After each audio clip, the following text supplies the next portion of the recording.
News, सच जरूरी है। दर्शकों नमस्कार, मैं श्रद्धा तिवारी और आप देख रहे हैं MNS न्यूज टीवी। तो आइए देखते हैं आज की खास खबर। एक नजर डालते हैं आज की हेडलाइंस की ओर।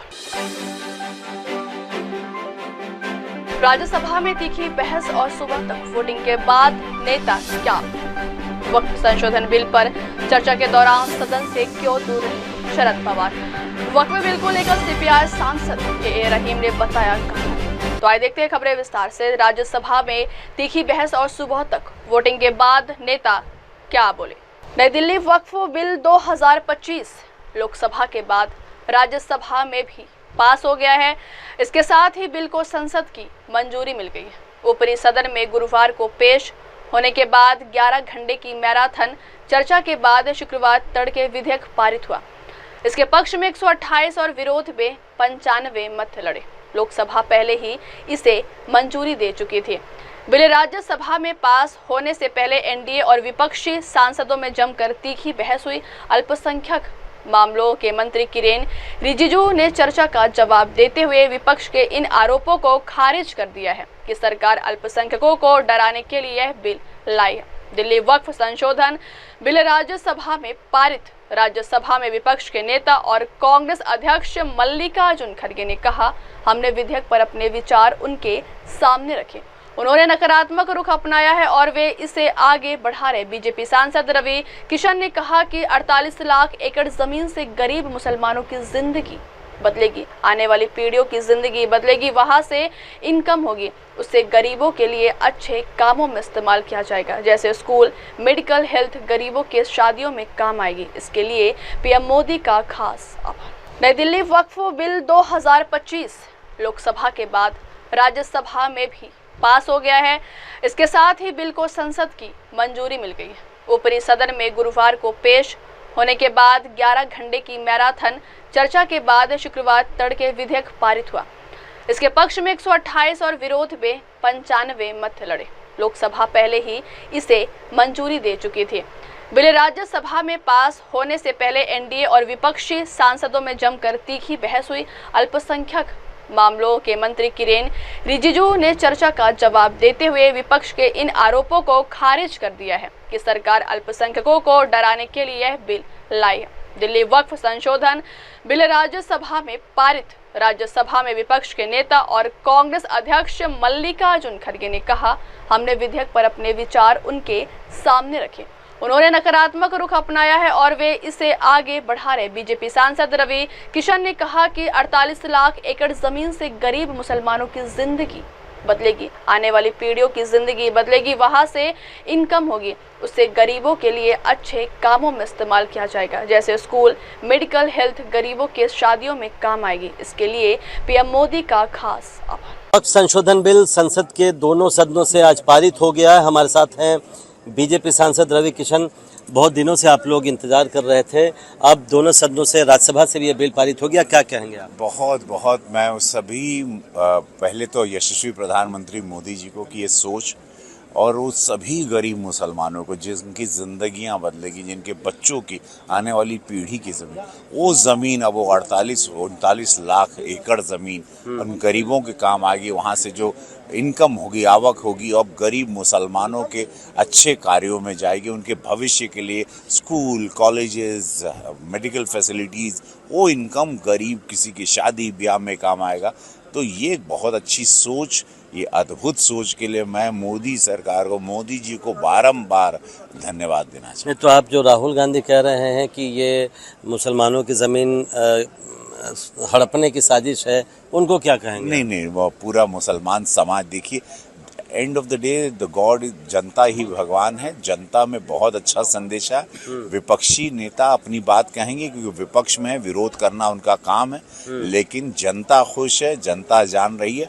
बहुत, जहां मेरे गोरखपुर में हर जगह मिठाइयाँ बांटी गई, पटाखे तोड़े गए, खुशियों की लहर है। मुसलमान भी खुश है? मुसलमान बहुत ज़्यादा खुश है, बहुत ज़्यादा खुश। क्यों? उनकी तो ज़मीन जा रही है, विपक्ष कह रहे हैं। नहीं, उनकी ज़मीन है, उनको हक उनका मिलेगा। उनकी ज़मीन पर जो अल्लाह के नाम पे जो ज़मीनें दान हुई थी, इसलिए कि वो गरीबों के काम आए, अब उन गरीबों के काम में आएगी और अकाउंटेबिलिटी रहेगी कि कौन कहाँ जा रहा है और हर चीज़ का हिसाब किताब रहेगा। बहुत बहुत शुक्रिया। तो अकाउंटेबिलिटी रहेगी, हर चीज़ का हिसाब किताब रहेगा, इसलिए रवि किशन का दावा है कि मुसलमानों में भी बहुत खुशी है।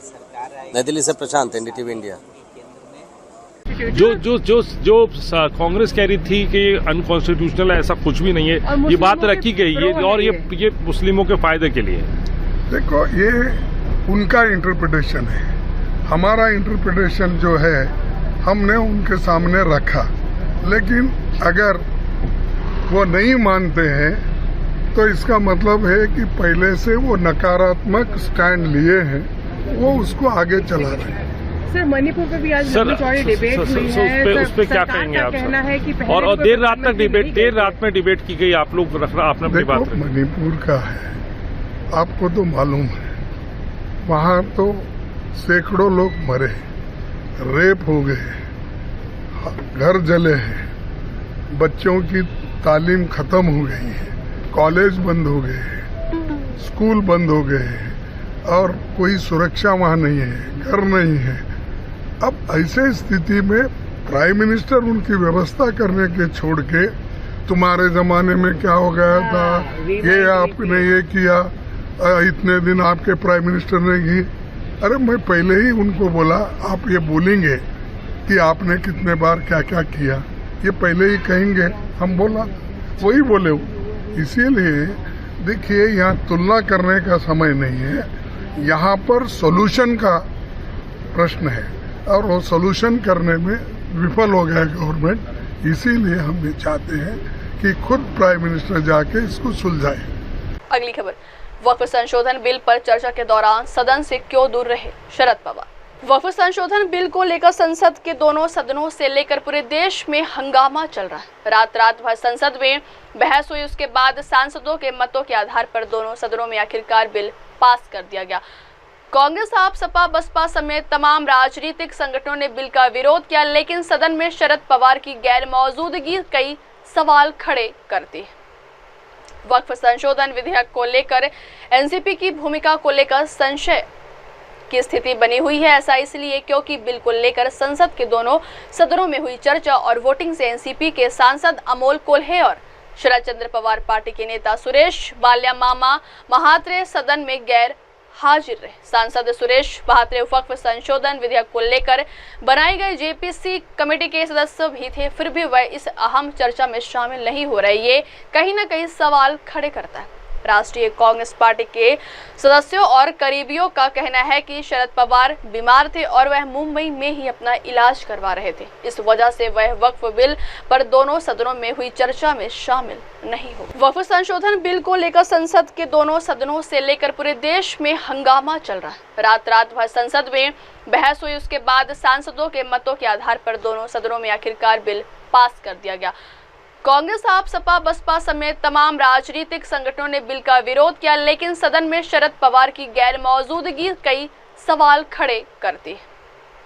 वक्फ संशोधन विधेयक को लेकर एनसीपी की भूमिका को लेकर संशय की स्थिति बनी हुई है। ऐसा इसलिए क्योंकि बिल को लेकर संसद के दोनों सदनों में हुई चर्चा और वोटिंग से एनसीपी के सांसद अमोल कोल्हे और शरद चंद्र पवार पार्टी के नेता सुरेश बाल्यामामा महात्रे सदन में गैर हाजिर रहे। सांसद सुरेश महात्रे वक्फ संशोधन विधेयक को लेकर बनाई गई जेपीसी कमेटी के सदस्य भी थे, फिर भी वह इस अहम चर्चा में शामिल नहीं हो रहे। ये कहीं ना कहीं सवाल खड़े करता है। राष्ट्रीय कांग्रेस पार्टी के सदस्यों और करीबियों का कहना है कि शरद पवार बीमार थे और वह मुंबई में ही अपना इलाज करवा रहे थे। इस वजह से वह वक्फ बिल पर दोनों सदनों में हुई चर्चा में शामिल नहीं हो। अगली खबर, वक्फ बिल को लेकर सीपीआई सांसद ए रहीम ने बताया काला दिन। वक्फ बिल 2025 लोकसभा के बाद राज्यसभा में भी पास हो गया है। इसके साथ ही बिल को संसद की मंजूरी भी मिल गई है।